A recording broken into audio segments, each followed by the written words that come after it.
Welcome to Calvin 18 Vlog, both employer and employee. Learn, enjoy, and succeed.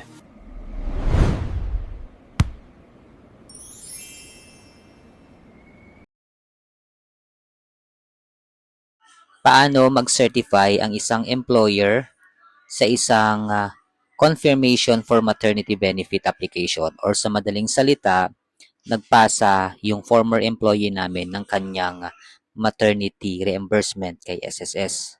Since nanganak na siya dahil wala siya sa company, kailangan niyang ipa-approve sa dati niyang employer. Ang process nito is makaka-receive kayo ng notification kay SSS na parang ano lang din siya, maternity na notification. Makikita mo siya sa approval na parang loan certification. Pumunta ka lang sa may services, ito yung certification of benefit claim. Makikita mo dyan kapag na-click mo, merong mga entries dito. Merong maternity, unemployment, saka retirement. Makikita mo dyan yung transaction number, member name, tapos date of delivery or miscarriage or ETP, delivery type kung leave childbirth, then kailan yung separation date niya. Ito nakalagay dito sa atin is ang status niya is for certification. I-click lang natin itong action. Okay, so ang kwento nitong example natin is former employee namin siya, tapos nag-separate siya sa amin last September 2025. Hindi naman niya kami in-inform na siya ay buntis noon, kaya hindi na namin siya na-notify dati.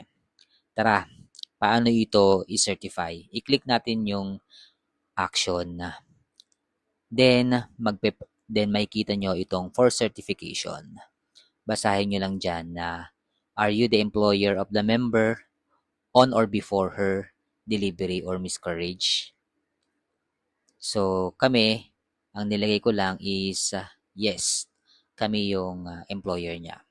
Pangalawang tanong is member still employed in your company? So, ang sagot ko lang dito ay no, kasi wala na siya sa amin.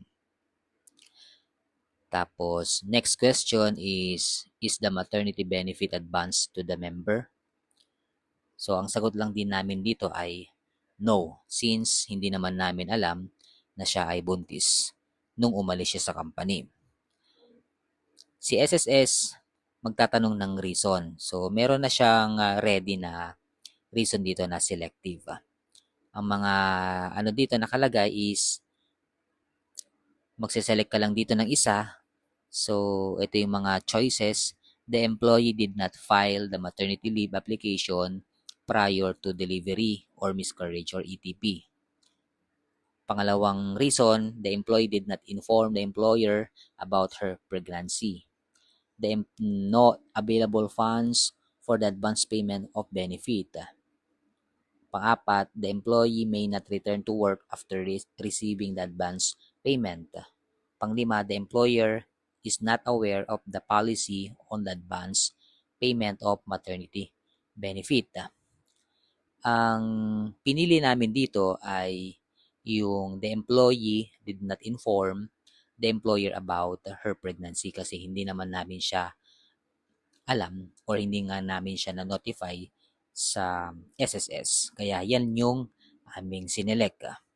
After that, i-click nyo lang itong certification na I certify that the above employer's confirmation is true and correct, and I understand that I shall be held liable under all circumstances for any false information, misrepresentation, and fraud in this certification.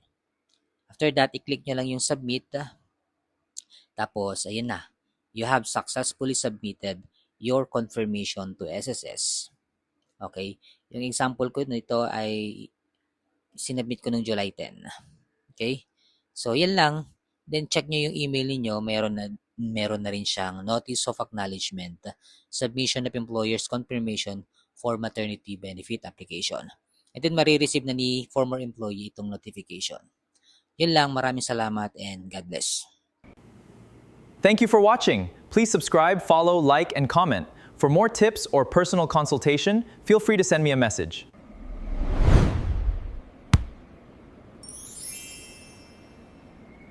Yeah, Calvin 18th. Pasok! Tutorial na swabe, walang paligoy-ligoy. Lahat ng technique sa inyo ilatag. Bawat click, bawat galaw, quality ang usapan. Dito sa Calvin 18, lahat ay maaasahan. Calvin 18 Vlog, angas na natural. Focus lang sa vision, walang halong duda. Chill lang sa flow pero laging may marka. Calvin 18, angas na natural. Tutorial na solid, di lang basta-basta. Ibang level, diretsong galing. Calvin 18, we keeping it clean.